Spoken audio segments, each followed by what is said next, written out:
Good morning mga kamaster, welcome to my vlog.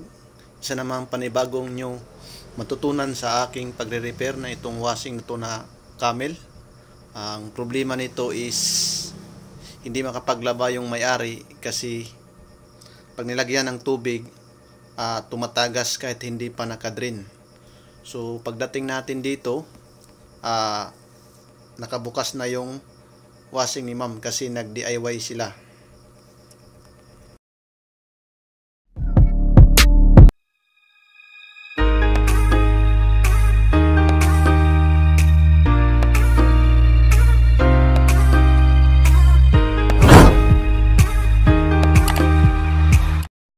Ayan mga kamaster, kung makikita natin is bagong bago pa yung unit ng ating customer.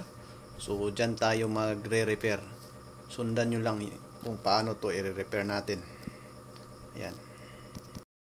Ayan mga kamaster, sabi ng customer kahit hindi na naka-drain dito. Saan ba yung drain? Ito yung drain. Kahit i-drain daw yung tubig, may tubig sa loob, kusang lumalabas. Ayan, so hindi nakuha ng ating customer, nag-DIY. So tumawag na siya dito sa Facebook, naghanap ng technician.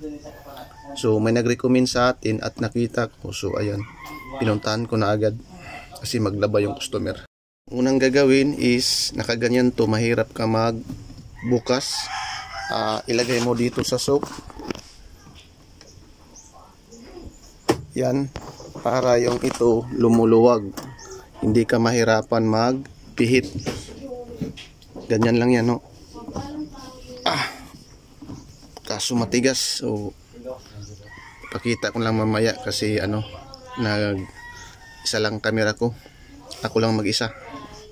Yan mga master, ikutin natin pa kaliwa. Yan, din buksan natin kasi may leak daw. So ayan. So bago naman yung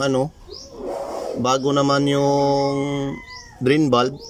So hindi na natin kailangan palitan siguro ng spring at sa drain valve. So ang problema niya is nandoon, no. Ayun, no, may nakabara. Kaya naglilik yung tubig. Yan, no. Kailangan natin to punasan kasi yung mga dumi.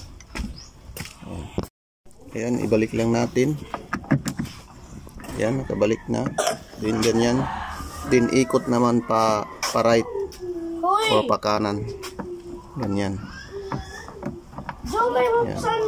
Push ko lang to kasi para maayos ko paglagay kasi isang kamay sa camera, yung isa sa dito.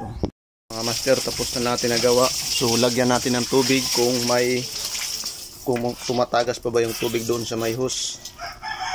Yan. Tingnan natin dito, lagay.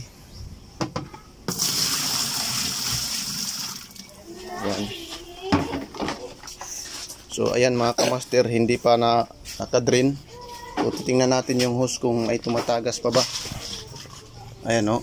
Nandito to sa taas, dito sa baba, oh. So wala na siyang leak. Ayan. Wala na siyang leak. So ayan mga kamaster, mga kawasing, hanggang dito na lang yung video. Sana may natutunan kayo kung paano i-check at i-repair. Peace out mga kamaster. 400. Yan, wala nang tulo, oh. Yan. Then i-drain natin. Okay na yan? Yes ma'am. Pila pa ganun. Uy. Yan, drain natin. Ito, no, lumalabas na. Then ito yung ating customer, si ma'am. Tapos kapag sige, i-up. Yan. okay. Ayan. Thank you, makakalaban ako.